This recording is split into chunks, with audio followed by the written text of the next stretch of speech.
അങ്ങനെ കുറേ നാൾക്ക് കാത്തിരിപ്പിന് ശേഷം എൻ്റെ ആദ്യത്തെ വോയിസ് ഓവർ വീഡിയോ ചെയ്യാമെന്ന് തീരുമാനിച്ചു. ഈ കാണുന്ന റോഡ് സൈഡ് പെയിൻറ്റിങ് ട്രിവാൻഡ്രത്തിൻ്റെ ഒരു അടയാളവും ഭംഗിയും കൂടിയാണ്. പല സ്ഥലങ്ങൾ അങ്ങനെ മൈൻഡിൽ കൂടി വന്നു പോയതിൻ്റെ ഇടയിൽ ട്രിവാൻഡ്രത്തെ എൻ്റെ മോസ്റ്റ് ഫേവററ്റ് ആൻഡ് സ്പെഷ്യൽ പ്ലേസായ ലീലാർ ആവശ്യത്തിന് പോകാൻ തീരുമാനിച്ചു. ഈ ഒരു പ്രോപ്പർട്ടിയുടെ പ്രത്യേകത എന്ന് വെച്ചാൽ നമ്മൾ എല്ലാ തവണയും വരുന്നവരും നമുക്ക് ഈ സ്ഥലത്തുള്ള ഇഷ്ടം കൂടുന്നെന്നുള്ളതാണ്. പല ഹോട്ടലുകൾ എക്സ്പീരിയൻസ് ചെയ്തിട്ടുണ്ടെങ്കിലും ഇവിടുത്തെ ഒരു വ്യൂവും ആർക്കിടെക്ചറും അത് പറയാതിരിക്കാൻ വയ്യ.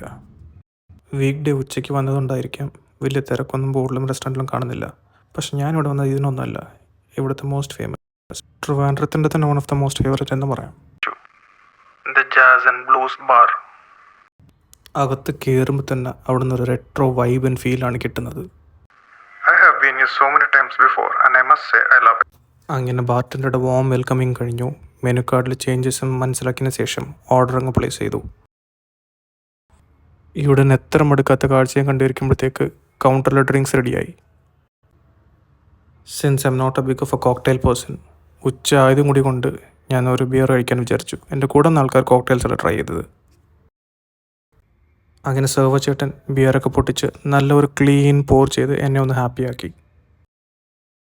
അധികം വൈകാതെ തന്നെ ഞങ്ങളെല്ലാം കൂടെ ചേർസ് പറഞ്ഞ് ഞാൻ ആദ്യത്തെ സിപ്പും എടുത്തു.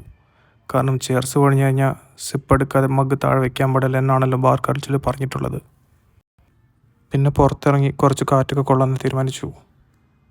അവിടത്തൊക്കെ കാറ്റും കൊണ്ട് ഇങ്ങനെ കാഴ്ചയും കണ്ടിരുന്നപ്പോൾ പെട്ടെന്ന് ഒരു കോക്ടെയിലും കൂടെ ട്രൈ ചെയ്താൽ കൊള്ളാമെന്നുണ്ടായിരുന്നു. അങ്ങനെ ഒട്ടനെ തന്നെ വീണ്ടും അകത്തോട്ട് കയറി. Though I'm not a cocktail person, I really like the one I tried here. I think it was a mojito. They did a good job. അങ്ങനെ കഥയൊക്കെ പറഞ്ഞിരുന്നു. ഒന്നാമത്തെ ബിയർ, രണ്ടാമത്തെ ബിയർ, മൂന്നാമത്തെ ബിയറും കഴിഞ്ഞപ്പോൾ ഇവിടെ നിന്ന് ഇറങ്ങാനുള്ള സമയമായി. അങ്ങനെ പുറത്തൊക്കെ ഇറങ്ങി ഒന്ന് ഫോട്ടോസൊക്കെ ക്ലിക്ക് ചെയ്ത് ഇവിടെ നിന്ന് ചെക്കൗട്ട് ചെയ്ത്. That's it for today.